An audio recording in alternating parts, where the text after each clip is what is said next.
Thank you. I think what's happening today in this hearing room is historic.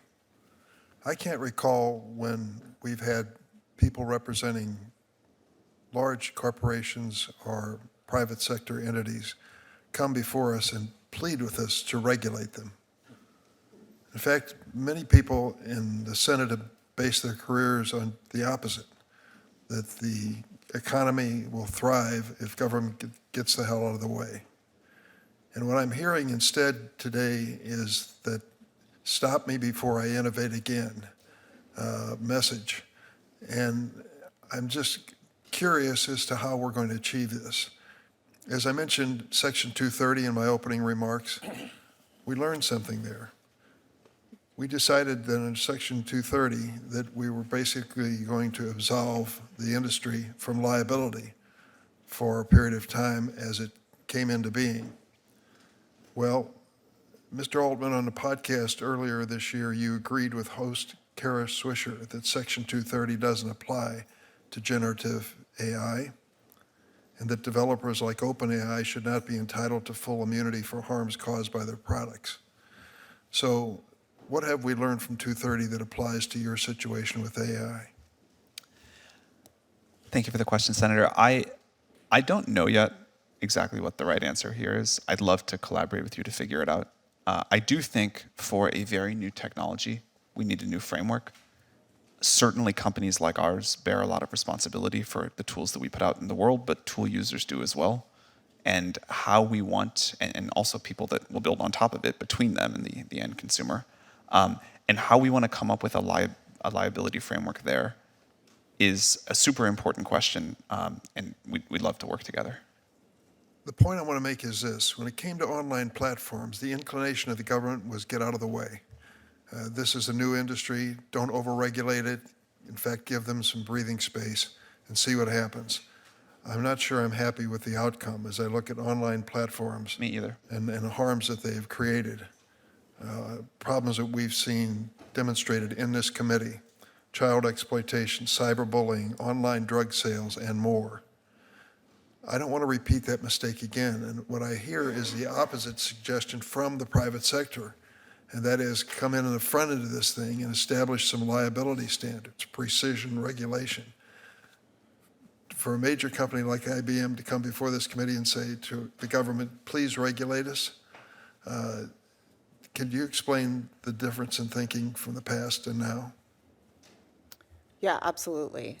So for us, this comes back to the issue of trust and trust in the technology. Trust is our license to operate, as I mentioned in my remarks. And so we firmly believe, and we've been calling for precision regulation of artificial intelligence for years now. This is not a new position. We think that technology needs to be deployed in a responsible and clear way, that we've taken principles around that, trust and transparency, we call them, are principles that were articulated years ago, and build them into practices. That's why we're here advocating for precision regulatory approach. So we think that AI should be regulated at the point of risk, essentially, and that's the point at which technology meets society. Let's take a look at what that might appear to be.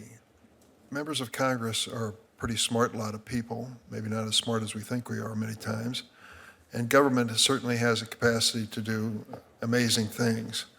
But when you talk about our ability to respond to the current challenge and perceived challenge of the future, challenges which you all have described in terms which are hard to forget. As you said, Mr. Altman, things can go quite wrong. As you said, Mr. Marcus, democracy is threatened. I mean, the magnitude of the challenge you're giving us is substantial. I'm not sure that we respond quickly and with enough expertise to deal with it. Professor Marcus, you made a reference to CERN, the international arbiter of nuclear research, I suppose. I don't know if that's a fair characterization, but it's a characterization I'll start with. What is it, what agency of this government do you think exists that could respond to the challenge that you've laid down today? We have many agencies that can respond in some ways. For example, the FTC, the FCC. There are many agencies that can, but my view is that we probably need a cabinet level organization within the United States in order to address this. And my reasoning for that is that the number of risks is large, the amount of information to keep up on is so much. I think we need a lot of technical expertise. I think we need a lot of coordination of these efforts. So there is one model here where we stick to only existing law and try to shape all of what we need to do, and each agency does their own thing. But I think that AI is going to be such a large part of our future and is so complicated and moving so fast. And this does not fully solve your problem about a dynamic world, but it's a step in that direction to have an agency that's full-time job is to do this. I personally have suggested, in fact, that we should want to do this at a global way. I wrote an article in The Economist. I have a link in here, an invited essay for The Economist, suggesting we might want an international agency for AI. That's what I wanted to go to next, and that is the fact that I'll get it aside from the CERN and nuclear examples, because government was involved in that from day one, at least in the United States. But now we're dealing with innovation which doesn't necessarily have a boundary. We may create a great U.S. agency, and I hope that we do, that may have jurisdiction over U.S. corporations and U.S. activity, but doesn't have a thing to do with what's going to bombard us from outside the United States. How do you give this international authority the authority to regulate in a fair way for all entities involved in AI? I think that's probably over my pay grade.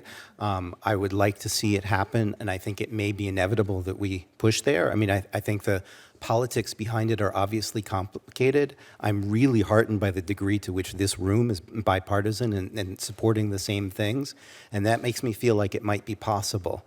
I would like to see the United States take leadership in such organization. It has to involve the whole world and not just the U.S. to work properly.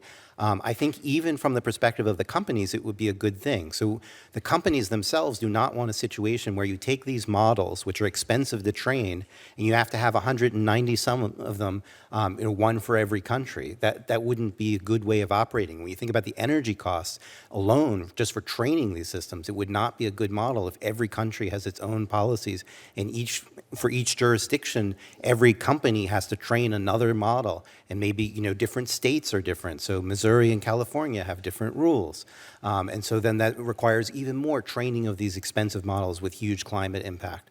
And I mean, it would be very difficult for the companies to operate if there was no global coordination. And so I think that we might get the companies on board if there's bipartisan support here, and I think there's support around the world, that it is entirely possible that we could develop such a thing. But obviously there are many nuances here of diplomacy that are over my pay grade. I would love to learn from you all to try to help make that happen. Mr. Altman, Can I weigh in just briefly? briefly, please. I want to echo support for what Mr. Marcus said. I think the U.S. should lead here and do things first, but to be effective, we do need something global. As you mentioned, this can happen everywhere. There is precedent. I know it sounds naive to call for something like this, and it sounds really hard. There is precedent. We've done it before with the IAEA. We've talked about doing it for other technologies. Given what it takes to make these models, the chip supply chain, the sort of limited number of competitive GPUs, the power the U.S. has over these companies, I think there are paths to the U.S. setting some international standards that other countries would need to collaborate with and be part of that are actually workable, even though it sounds on its face like a impractical idea. And I think it would be great for the world.